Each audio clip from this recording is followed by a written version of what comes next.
The plant-based diet literally changed my life. I know it's cliche, I know it's grandiose, I know it's over the top, I know every guru on the internet says their approach is the silver bullet and the best thing since sliced bread.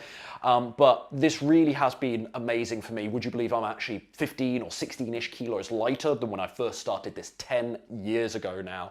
And I love it, and I'm not looking back after a decade eating this way. So I want to share with you 5 of my biggest insights. Hopefully this will be useful. Food for thought for you, pun the pun, on your journey. Let's do it. Tip number 1, really important if you're trying to lose weight right now. You don't need to count your calories, but calories still count. This is taboo in the plant-based space.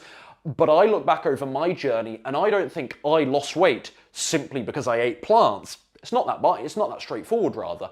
I think I lost weight because my adopting a plant-based diet better allowed me to be in a calorie deficit, and that's the primary driver of weight loss. And this is something slightly, I think, swept under the rug for whatever reason in the plant-based space. So if you're not losing weight right now, scratching your head thinking, hold on, I'm doing this plant-based thing, I heard it was amazing for weight loss, there's all these schmucks like Ryan Adams online that say it's really good for weight loss.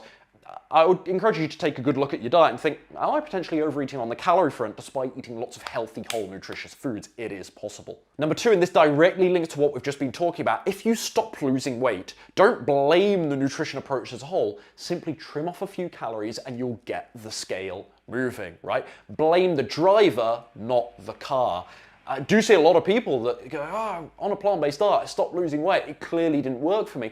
Absolute nonsense. You didn't make the appropriate tweaks, if I'm being frank and being blunt with you. So all you need to do is maybe trim off a few calories from your diet. Watch that scale get moving.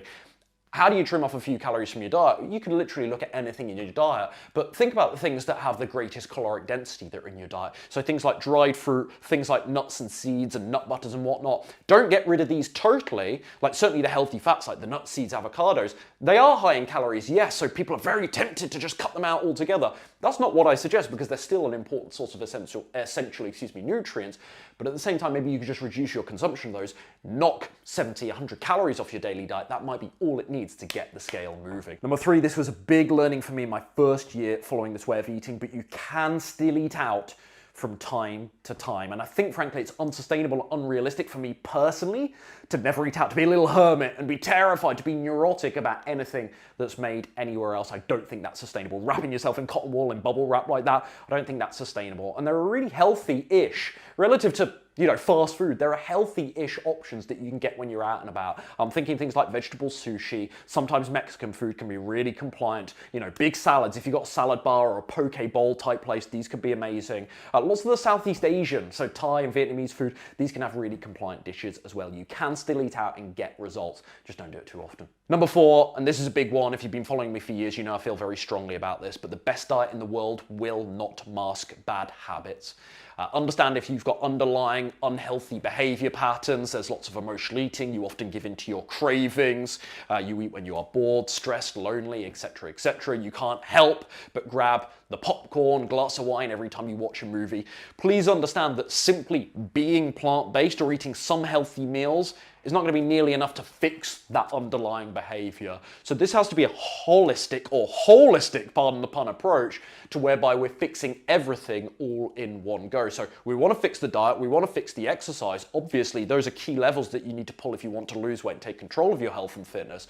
But at the same time, if the underlying behavior isn't changing, you're not going to find any decent level of consistency with the diet, with the exercise. Does that make sense? So it's that trifecta. It's nutrition, exercise, you can also say sleep, rest, hydration, etc., etc. But nutrition, exercise, but then also the underlying behavior and habits to make it all come together and work nicely. And lastly, number 5, we're finishing on the really controversial one. Drum roll. I think soy is okay. Goodness forbid he said it. I think soy is okay. In fact, I eat tofu, edamame, tempeh, soy milk pretty regularly nowadays. The phytoestrogens in soy, this is the important distinction to understand, the phytoestrogens in soy are not the same as estrogen. They can be both estrogenic and anti-estrogenic. It's a really complex discussion, but quite simply, if I was to boil it down, it's not as binary, it's not as straightforward as eat soy, estrogen increases. It's really, really not that straightforward. Let's also not forget that soy comes with a bunch of other benefits. It's high in plant protein, it's low in saturated fat, it's high in fiber, it's cholesterol free, it's a good source of antioxidants. So unless a client of mine has an allergy, I'm totally fine with soy consumption. That's it for this one. Hopefully this gives you a little bit more clarity and insight on how to lose weight on a plant-based diet. 10 years I've been doing this, undoubtedly changed my life, absolutely love it.